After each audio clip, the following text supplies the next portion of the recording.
All right, everybody, welcome back. Ready for another deep dive. Today, we're tackling something a lot of you have been asking about. Bitcoin. Bitcoin. It's making headlines, right? Hitting a price we haven't seen in a while. Yeah, pushing $73,500. 73.5. Almost a new record. Yeah. So, naturally, people want to know. What's going on? Is this like the new normal for Bitcoin, or This is just a blip? a blip. Yeah. Luckily, we've got an excerpt here. It's titled, let me see. My pot, kind panic, and basically asked the same question. A rising trend or just a glimpse of growth? Exactly. So that's what we're going to figure out today. Let's break it down. Let's do it. So first off, I think it's worth highlighting just how crazy it is that Bitcoin's basically back to where it was at its peak. I mean, $73,000, that's not chump change. Definitely not. But before we go any further, maybe we should take a step back for anyone who's not, a crypto whiz. Right. Not everyone's living and breathing this stuff like we are. Exactly. So in the simplest terms, Bitcoin is a digital currency. No banks involved, no government control. It's like the Wild West of money. Kind of, yeah. And it's always been known for being pretty volatile. Like, its price can swing wildly up and down. Yeah, it's something I've always noticed about it. Seems like one day it's up, the next it's down. So what makes it so jumpy like that? Well, a couple things. Like I said, no central authority controlling it.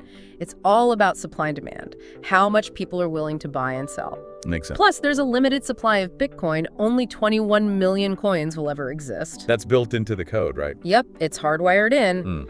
So when more people want it, but the supply is fixed. The price shoots up. Exactly. Okay, so that explains the general volatility. But what's different about this particular surge this time around?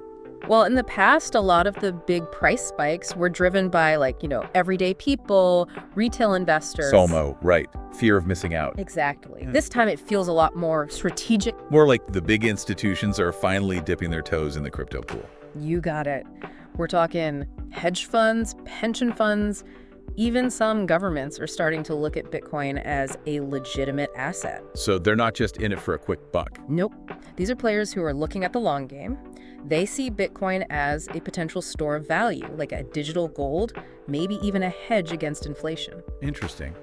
But gold's thousands of years old. Bitcoin's barely a teenager. True, but that's part of what makes it exciting. It's scarce, easy to transfer around the world, and the technology behind it, blockchain, it's revolutionizing a lot of industries. That's like the early days of the internet, right? Exactly.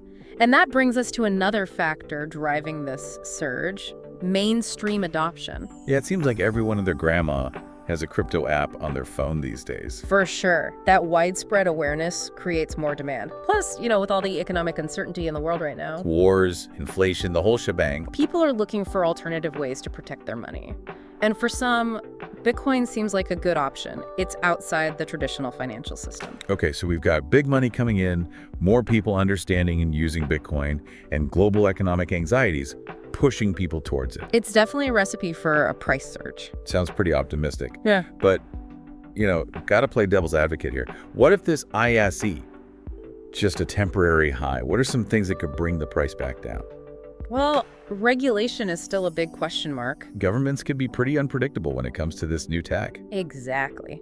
If a major country decides to crack down on crypto, that could have a huge impact on the market. One tweet from you-know-who and the whole thing could tank.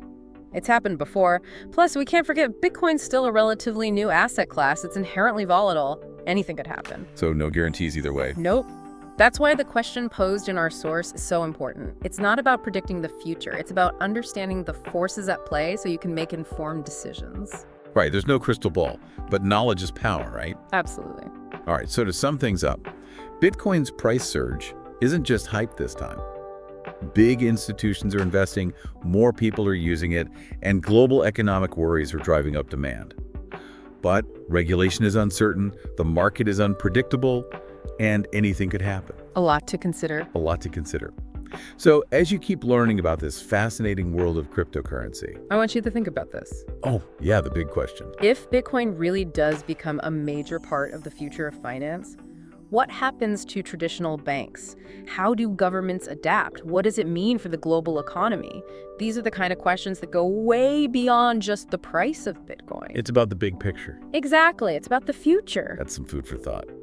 All right, everyone. Thanks for joining us for another deep dive. Until next time. See ya.